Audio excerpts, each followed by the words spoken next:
Hi, welcome to the Gamesplainer. I'm Jeff the Gamesplainer, and today I'm gamesplaining Egizia Shifting Sands. So this is Egizia Shifting Sands. It's set up as a 3-player game.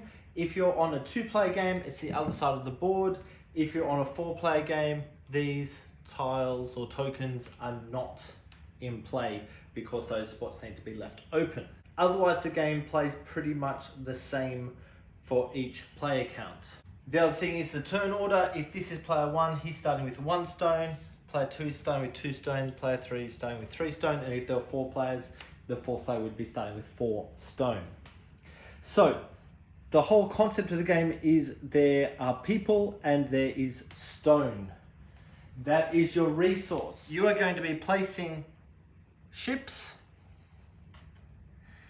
in either cards or these areas down the left or in the harbours. Each of those 3 things do a slightly different thing. The major rule to remember when placing is that you may only place further down the Nile, you may not place further up the Nile. So if this player has chosen that card, he would take the card straight away, and I'll talk about what the cards mean in a moment. On his next turn, he's not able to come further up the Nile. He must place further down the Nile. So he might place in that harbour, for example. Once you have either placed all of your ships or you have decided that you can't place anymore or don't want to place anymore, you pass. Once everyone passes, that's the end of the placement stage. Let's talk through the different things that can happen. So cards like this that have the word immediately are things that will change the status of the board. So this is talking about that track, which is the food track. This one is talking about that track, which is the stone track. The number of arrows tells you how far further you'd push up the track. So for example, if this player took this card by placing a boat there, they would move up 2 spots on the food track.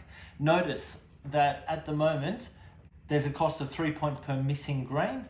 Where he's pushed himself to, there's a cost of 2 points per missing grain. If he gets up to the top, it's a cost of 1 point per missing grain.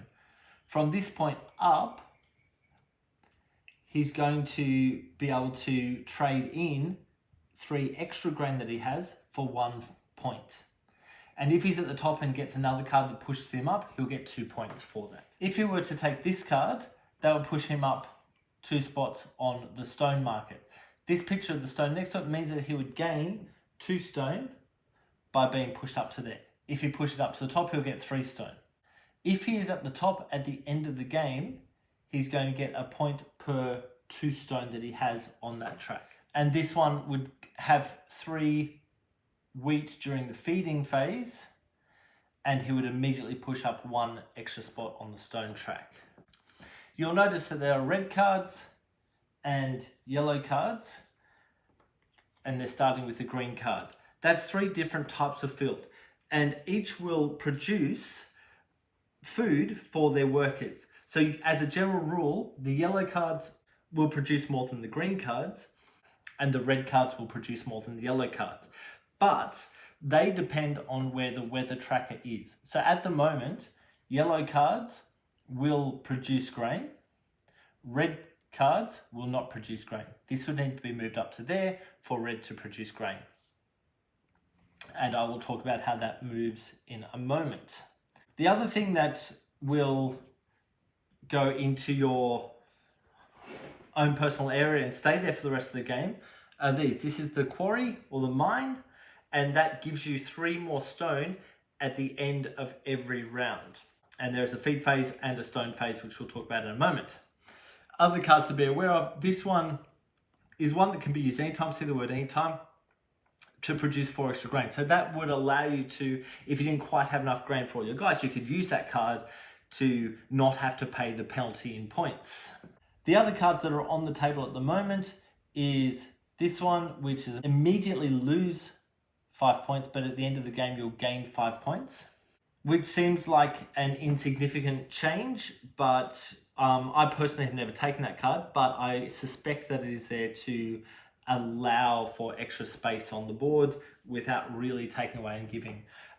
It would also allow you to potentially hide 5 points through the game if everyone else forgets that you have that card. This card allows you to use brick or stone as if it's food, if you don't quite have enough food. And this one allows you to push one of your crew up the line once during the building phase, every building phase. So that's what the cards mean, and you'll get them if you place your boats on the spots where the cards are, remembering that you're always placing further down the Nile. Then there are these spots that are in the circles. On the first round of the game, this is what the board looks like.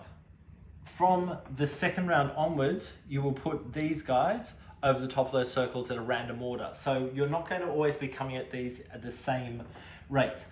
So the top one is basically move up one on each of the tracks. This is move your green and yellow guys forward one on your own board. That is move the purple guy forward one on your own board, and move the weather disc 2 spots, which would allow you to either, if you have red, move it up, or if you don't have red, you might move it down if you don't have yellow either. It allows you basically to change the end that it's on. It can go up, can go down. This one allows you to move both the green and the blue guy forward one. This one is the blue and the yellow guy. This one is move any one of those forward one and get 2 more stone. That one is once again move the purple guy forward one, and you're allowed to move that. If you don't wish to move that, you don't have to. Okay, that's all the basic spots of the game. Please go ahead and watch my second video to get a feel for what happens with the buildings down the left-hand side in the harbours and all the stuff after this. If you have any comments or suggestions, please write them below. If you have any games that you would like to be Gamesplaned, please shoot me an email to thegamesplainer@gmail.com. Follow me on Instagram and Twitter @thegamesplainer to keep up to date with the games that I'm playing. Subscribe to my videos to keep up to date with the games that I'm gamesplaining. And until next time, enjoy gaming.